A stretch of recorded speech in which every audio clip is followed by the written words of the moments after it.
Hello and welcome to 5-Minute Math. Today we are looking at the 7th grade concept of volume. This is standard 7.9a in the great state of Texas, and we are using item number 39 off the 2018 released STAAR test.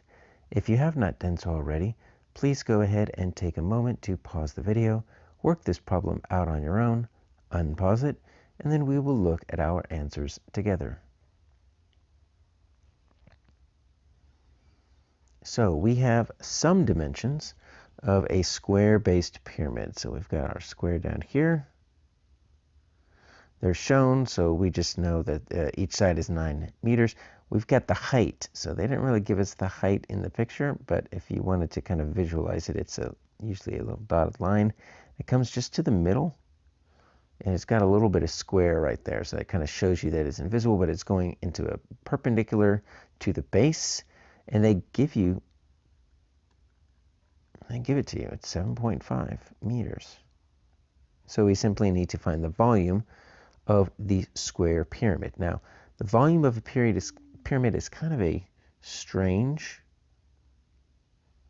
equation. So let me show you a cube here. Let me see if I can draw a cube. If it doesn't look like a cube, just pretend it's a cube. And let me show you the relationship between the volume of a cube and the volume of a prism. So I'm going to just draw my dotted lines here. All right, so there's my cube. So let's say I wanted to put a pyramid inside this cube. It's going to have a square base. So I'm going to take these 4 corners. That's going to be my base. And I'm going to connect them to that bottom left inside corner. I'm going to kind of do it like this. So the triangular faces are a little bit slanted because it's coming right down there, but you see I've got a square-based pyramid inside my cube. Let's say I take the 4 corners of this front face right here, and I'm going to do the same thing. So I'm going to connect them inside there.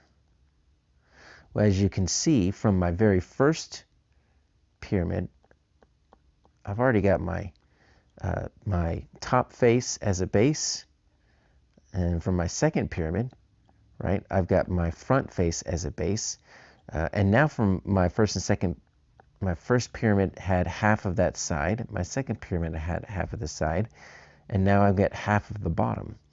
And so if I did my last face right here, take a look at these ones right here, if I connect it to the same spot, you can visualize now I've got the other half of the bottom, I've got the other half of the back. The first pyramid gave you the first half of the back, and now I've got this full front side. Guess what? I can fit 3 pyramids inside my cube, which means if I want to find the volume of 1 pyramid, I take 1/3 of my volume of a cube, and that volume of a cube is base times height. So that's how we find the volume of a pyramid, is you take the base times the height and you divide it by 3, or you multiply by 1/3, because 3 pyramids can fit inside a cube or a rectangular prism. So let's figure out the area of my base. So my base is simply going to be 9 times 9, right? 81, because that's this right here.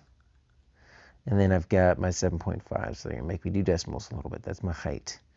Let me go ahead and just do 1/3 times 81. 81, so that's going to be 81 divided by 3, so that makes 27.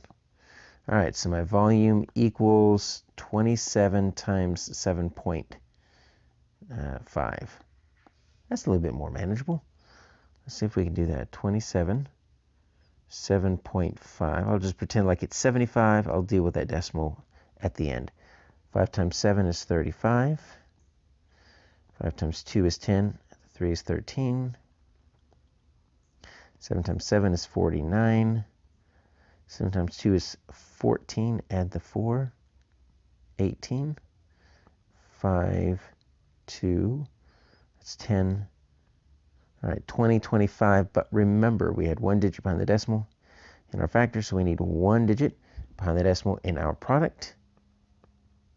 It's just meters, not centimeters, but it's 202.5. A